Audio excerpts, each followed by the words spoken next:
So I'm here with Esther. Esper. Esper, could you tell us who you are, where we're at, and how long you've been here? My name is Doreen Esper Dunn, and I've been living here about 9 years now. And so I understand that you have some, you've developed some friends here, and out here in the yard. You live out in a pretty rural area, back up to some waterways and things. And, you know, we're always out looking for this creature that people refer to as Bigfoot. Now there's lots of different kinds, depending on the area. Out here you have a thing called a swamp ape. We believe it's the same animal. It's changed a little bit because of the environment here, and they probably got trapped in here, and so they've kind of interbred, and they're kind of like I wouldn't call them a subspecies. We don't know enough about them to say that. But it's just basically the same animal, and my understanding is that you've had experience with these things. Is that true? Oh gosh, yes.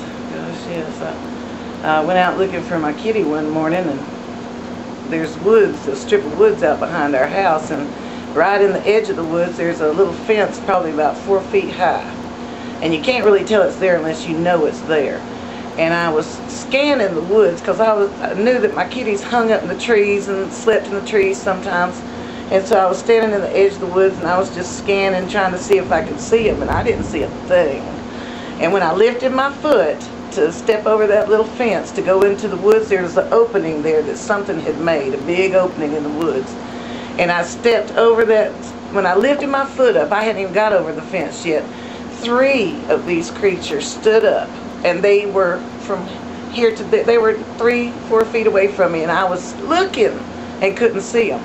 But they had been squatting down and hunkered down to where it, you know, in my mind I guess it was just leaves or something, because they're brilliant orange, and the tips of the fur is like bleached out from the sun, kind of yellow or white looking, you know. So they jumped up, and there was 3 of them, so it was obviously a family, because there was a big one, a medium, and then one that was about 6 foot tall. I'd say the younger one, you know, was about 6 foot. And that they jumped up and took off running right in front of me, so close I could have reached out and touched the male. I mean, I was seeing his muscles do this, you know, when he ran. They were just flexing. It put me into shock. I know it put me into shock, because I remember yelling, "Who's there? Who's there?" But I saw them running off, you know, and I saw the back ends of them as they were running, and they were chirping to each other, kind of making this noise to each other. And they ran back in towards the creek back in there. And when I came in the house, my husband said, "Where have you been?" It put me into shock for a little while, and I guess I just stood out there for about 45 minutes, because I had been gone a long time, and I thought I had just saw them and then came in the house.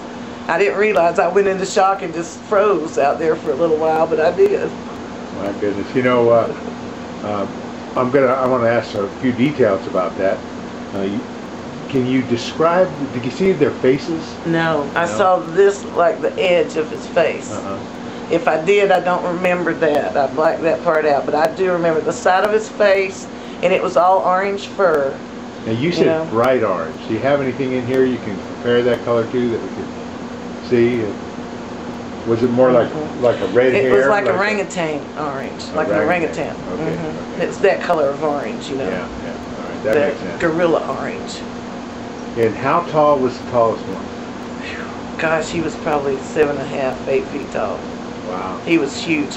I was looking, I'm 5, 6 something, and I was looking at his elbow as he ran by. Oh my goodness. I was, this part of his arm and his elbow is what I was seeing, and then I looked up and I saw the back end of all 3 of them, and their muscles playing, and they were just so massive, you know, just incredible. Like I've told you, if you saw them in a zoo, you would say, "What a magnificent animal! My God, look at the muscles on those things." You know, they are amazing. Even just seeing the side of them and the back of them as they ran away. Did you notice any odors or any smell? Not at that time, but I have since. You know, and other times I've smelled them. Well, we've talked to hundreds and hundreds of people who have had experience with these, and you know, one of the things that's pretty common is they talk about the smell, but not every time. And we surmise that probably they spend a lot of time underground in caves or little dig outs, you know, and they get pretty ripe smelling, but once they're out and about for a while, they don't smell so much anymore. So either that or the wind was blowing the other way. yeah, it could be. It could be. How did you feel? How did they make you feel? Were you scared? Not at the moment, no. But later, thinking about it, I started shaking like a leaf. Literally, I was just shaking to pieces. Well, you know, you're thinking really about what I had seen. You know. So many people they're out there. You know, we have lots of evidence like eyewitness reports and footprints and things like that. There's just tons of it that suggests they're out there. And of course, some of us have actually. My boss has seen it 6 times, eyeball to eyeball. Wow. I've seen it, but only using thermal imaging equipment or night vision equipment, never eyeball to eyeball. Well, I saw the face of the younger one. I think it was the youngest one. One night, one of my indoor kitties had gotten out, and I was looking for him at night. And I took a flashlight, and I was standing right there against those woods, and I kind of scanned like this and went right past one. And then when I went back, because I saw his eyes as I went past it, and I snapped it back, and he was gone. That quick. I know he must have hunkered down or something, you know, and he just disappeared. But from, you know, that quick, he was gone. Yeah, I believe what they do is they know that we people they're used to looking for movement. And if they stay just still, it's really hard to see them because they don't stand out, you know, you don't get to see them. And he was partially behind a tree, so I saw his face and like half of him out of a small tree he was hid behind. But it had to be the young one because he was about a little bit taller than I was, you know. So since that first sighting, my understanding from talking to your neighbors and your friends here is that you kind of developing a relationship with these things. You put food out for them once in a while, things like that. Can you tell me about that? Yeah, Chuck was telling me they like garlic to rub on them and stuff like that, and I cut up garlic and fruit, watermelon. Like when we eat watermelon, we'll throw the rind out for them and stuff like that. As a matter of fact, last year my husband brought home a watermelon that probably weighed 90 pounds. This thing was humongous. It was so big that once we ate the heart out, he could hardly tote the rest of it back outside. And the next morning, it was all gone. There was nothing there. That like 60-pound half a watermelon was gone. So I know they had to get it. What else is going to tote off a watermelon that big, you know? That it was hard for him to even carry it out the door. So what kind of animals do you have out here? Well, we have seen coyotes come stepping right out the edge of those woods. You know, stand there and look at me. We've got wild turkeys, deer, you know, just you name it. Foxes, wolves. I've seen wolves on this road right here. Had to stop and let them cross the road so we could get by. How about bear? You know, ever hear about it? My landlady tells me they have seen black bear here before. You know, and she thought maybe I'd seen a black bear, but I said no, it was orange and stood up on its back legs and ran like a man. But can you describe how it ran? Did it take long steps, short steps? It really just, it was so heavy, I swear the ground felt like it was shaking a little bit when they were running, 3 of them there side by side. But to me, it looked just like a man running. You know, he was kind of hunkered over a little bit. They seemed like they were a little hunkered over. But yeah, they basically run just like a man. But hunkered over a little bit. Just a little, you know, just a little bit. Hey, short but their steps arms swing. Yeah. They ran, you know, with the same gait we do, you know, and but they were chirping back and forth, making some kind of weird noise. That's probably why I hollered hello, hello, because I heard that almost sounded like talking, but it wasn't. You know, it was a chirping, but you could tell it was a male voice and then a female voice. And literally you heard the difference in the tone of the male and the female. Al Jolson. That's Al Jolson. He's a little special. Is he? Okay. He was stuck in the birth canal when he was born, so he's a little, you know, little off. Well, I see by you know your menagerie here that you're an animal lover. We came in. I see you have lots of cats and you have dog and fish. So you like those animals, don't you? Yeah. So this area, by the way, our research has showed that probably over 90% of all the sightings across the country. Now, we travel all over the country to investigate these kind of sightings. They've always happened near a waterway, either a lake or a waterway or even a creek that connects to a drainage somewhere. And we have creeks right back in here. There's creeks, excuse me. There are little rivers and creeks right at. There's one creek on this road, and when you turn and go down the other road, then there's 3 bridges. And as a matter of fact, that's where I told you the last time on the radio that the last time I saw one was at that middle bridge. You were to get him to run you over when y'all leave to drive over there and look at it. And you probably can't see it now because of the rain, but he was hunkered down. Well, when I went across, he wasn't hunkered down, he was leaning down drinking. And when he saw the car, then he squatted down and did this and covered his head up. And when he did, he became what looked like a pile of leaves. And just a big orange and yellow, you know, instantly disappeared. Your eye would have said, oh, there's a pile of leaves on the side of the river there. That's amazing. You know, we have, I've heard that story so many times. People say it just froze or... Yeah. Yeah. So they do, they have good sense about it. Now, how many times altogether do you think you've seen this thing? I think it's been 4 times now that I've seen them. Yeah. And you hear them a lot? Oh yeah, just the other day when I was out in the middle of the day, I was out working in the yard a little bit and I heard one yell. He was down in, you know, it was a good distance, but apparently not far enough that he didn't see me. Because a lot of times when I go outside and they see me, I'll hear him yell. I was talking to your husband here when I first came in, and he mentioned that he was out there emptying a cat box and banged it against a tree. And they bang back. When he whacks it against the tree to kind of knock the stuff out of it, they'll knock back. They'll knock on the tree back at him, you know, and it's usually late at night when he does it. And so they're out there, and almost every night, if not every night, our neighbors have big dogs. They have about 5 big labs. And between midnight and 2 a.m. is when they must come out because those dogs go crazy. They're not just barking, they're howling and whining and screaming and, I mean, just terrified sounds coming out of those dogs. We have Rob here, and Rob is first time out with us. And we were sitting in a place the other night just, you know, kind of watching them. We weren't hearing anything. I told them just relax, because all my experience has been they don't become active until between 11. What did I tell you? 11 and 2. 11 and 2, and you're saying between 12 and 2. Yeah, between 11 and 2. They've even come out at 9. Yeah, so that's the most common times for them to act. I know they're, from our observations, we believe they're nocturnal. They travel the waterways where people don't go. And if they know you're there long before you know they're there, and they'll just freeze and you won't see them. You just won't see them. Well, I wondered that morning when they were out that early, because it was like 6 o'clock in the morning and they were still in that part of the woods. And it's a very thin strip of woods between my house and the neighbor behind us. You know, so I thought that was strange that they were still out. I don't know if they fell asleep. And do you know how many were there at that time? 3. 3. Because they travel in family pods. That's been our observation. And usually during the daylight, when you see one, it's usually a young male out looking for young females, just like all these other guys. You know, it comes time to go find the young lady, they're out and about. Well, as a matter of fact, I thought that was probably the young one when I saw him, because he wasn't real big by the river.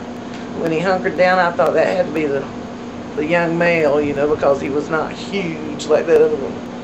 And you know, I don't know if Chuck told you about it or Greg Worthington, but I woke up one night and I thought I was dreaming, and I was hearing a clanging, just clang, clang, clang, clang. And I woke up and I was still hearing the clang, clang, clang from my dream. And when I sat up and listened, there's a gas tank outside my bedroom window. Something was banging on the gas tank. And in my mind, I thought that the kitties were in the dishes or something, and I hollered, "You better get away from there." And it stopped. And then I heard running. I thought, oh, somebody's outside. You know, there's somebody outside our house. And I went and looked. I couldn't see anybody. And then I went on back to bed. And the next morning when I got up, there's an antenna right over that part of the house. Part of the antenna had been broke off. And he had been sitting there and banging on that gas tank because he left a footprint. And it was facing away from the gas tank. Yeah, Greg Worthington got a picture of it. A good picture of that footprint. I covered it up and saved it for him. I'm going to have to get a hold of Greg, see if I can get a picture of that. Yeah, it was a good footprint. And he sat there, it must have been the young one, sitting there and banging, having a ball. You know, just playing, I guess, banging on my gas tank. Now, that footprint, was it like a human footprint, or was it? It was like a human. Okay. About how long was it, do you remember? Well, I've got a big old foot for a woman. I swear a size 11. And it was about that much longer than my foot and about that much wider. It was a long footprint and very wide. Do you remember the dimensions? Not the dimensions.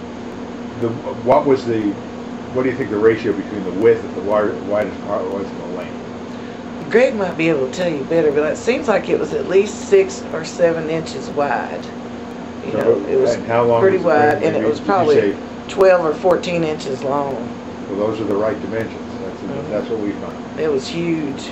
I'll have to get that picture. I know Greg has it. So. And then I found another, once I started putting the garlic out, then I got another front footprint one morning right after I put the first garlic out. I went out and looked, and there was a footprint. All the garlic was gone, and all the apples were gone, but they had left every bit of the squash. They don't like yellow squash. They left every single drop of the squash was still there. Watch that vase. I don't want him to knock the water over on you. Stuff. There you go. So do you get, how many times have you found footprints? Oh gosh, many times, many times. You ever take I think I pictures saw of it? some this morning. I'm pretty sure I saw some, but they weren't real distinct. They were in the grass more, and they were right out here in the middle of the yard, as a matter of fact. But you know, Do you have fruit trees out here? Nut trees or anything like that? Yeah, we've got pecans. There's pecans out there still on the ground in the middle from last year. They're just all over out there, as well as I've got a little strawberry patch out back. We got a huge fig tree that last year they picked all the tall figs for us. You could see where they pulled them off, you know, they were just like ripped off the vine, off the tree. Instead of plucked like a person would do, they were ripped off. As well as we've got a place back here where there used to be some privet trees that, you know, they're a weed tree basically, that were very tall. They were, gosh, probably 12 foot, 14 feet tall. And at the top of them, growing across the top of them, was wild grapes. And I never could get any, you know, because they were up at the very top of the trees. Get down, buddy, get down, buddy.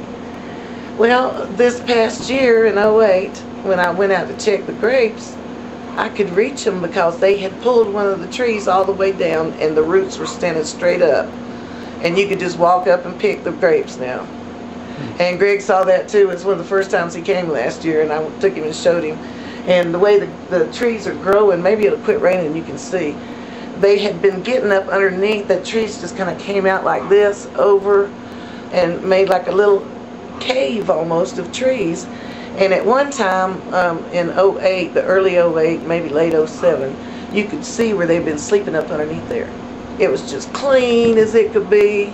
You know, there was nothing under there, not a thing, not a weed. It was clean as it could be up under there. It was a perfect hiding place. No. They think you're crazy, huh? Yes, I did finally talk to my landlady, and she said there's nothing with big feet around here but us.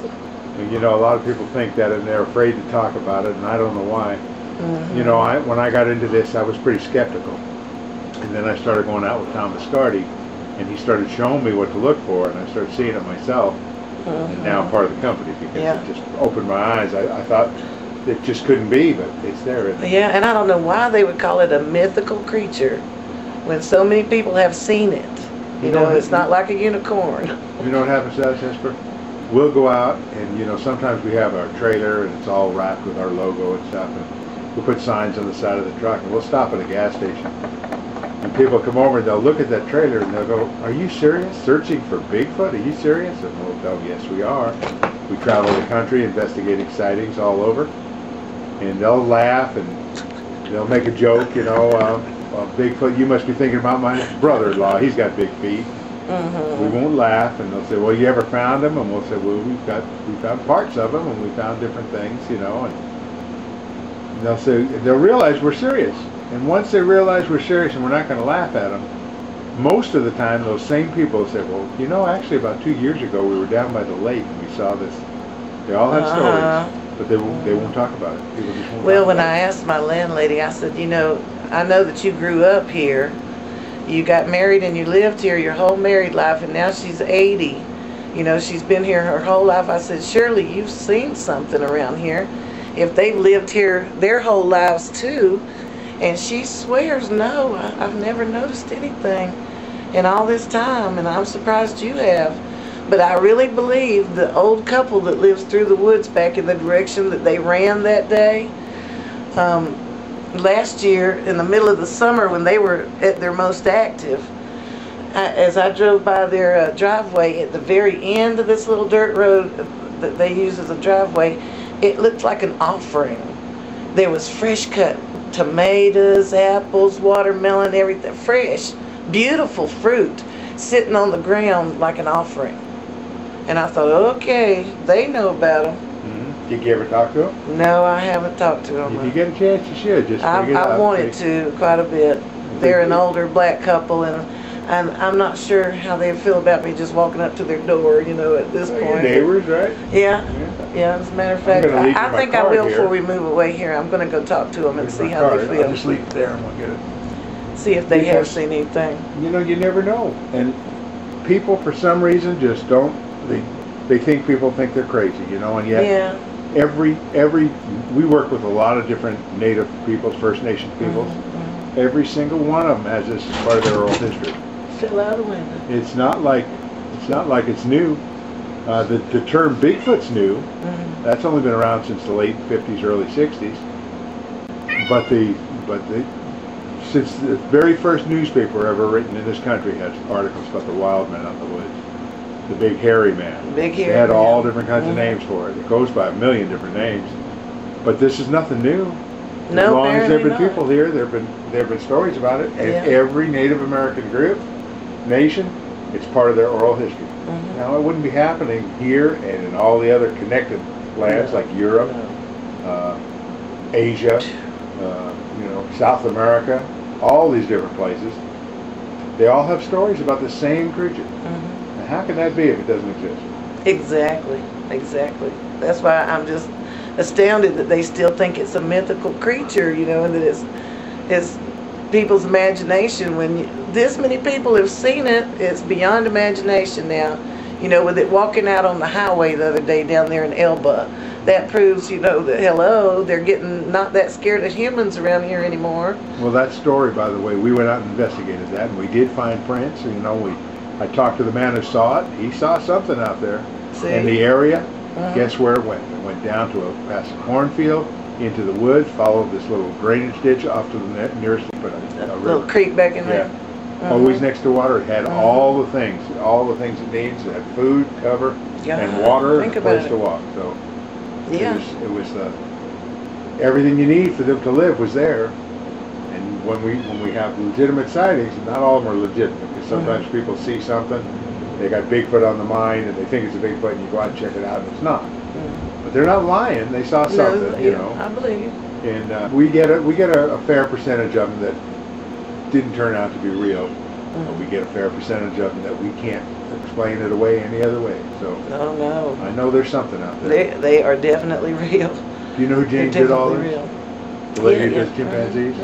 I heard her on a radio interview one time. Somebody asked her, do you think there's an undiscovered species of primate here? And she said, and her answer was, I'll try and quote it, I have it on tape, but to the best of my ability, what she said was, you'll be surprised to know that I'm absolutely positive that there's something out there.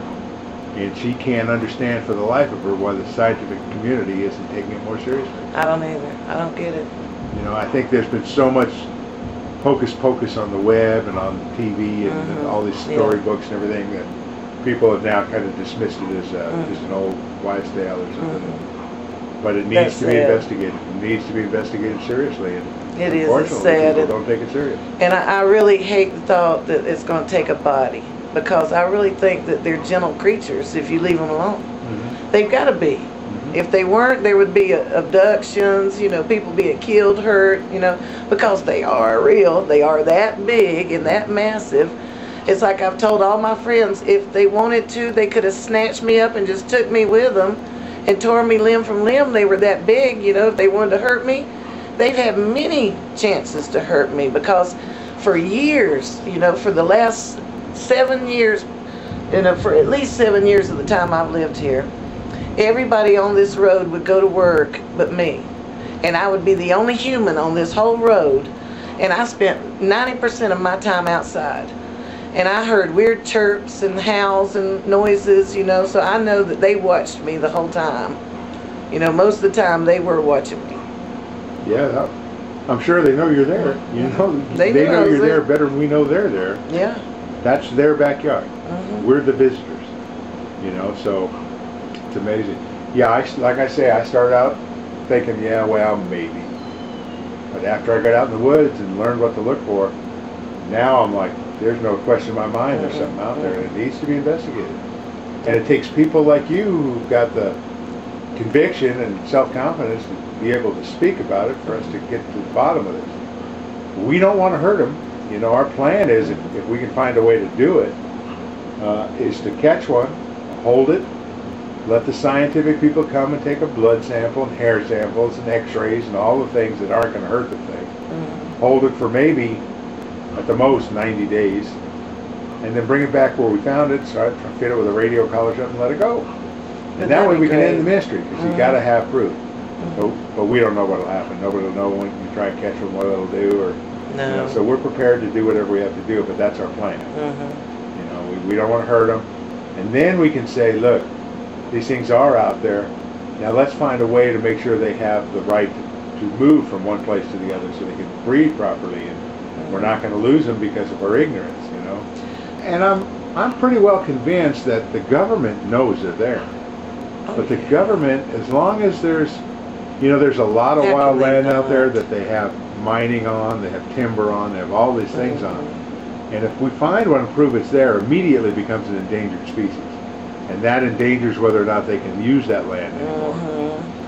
So as long as they as long as people can't prove it, they're happy. So they just don't say anything. They neither confirm it or deny it. They're doing their thing. People are making money. Everything is fine. They don't want to upset the apple cart. That's just my theory. I don't know that to be true. I believe it. I do but too. That's my theory. I believe it. They say people, how come they've never found any bones? We found an entire skeleton, and the DNA came back, was more closely related to not Neanderthal, but I think one of the primitive peoples. I think it might have been Australopithecus, but it was more closely related to that than man. But they don't publish it because they can't say what it is. You know, DNA, everybody goes, well, if they just take a DNA test, they'll know. Well, the way DNA works is, if you have a dog, and you capture that DNA, anything you compare to that from then on out, you'll know it's a dog because it's the same DNA.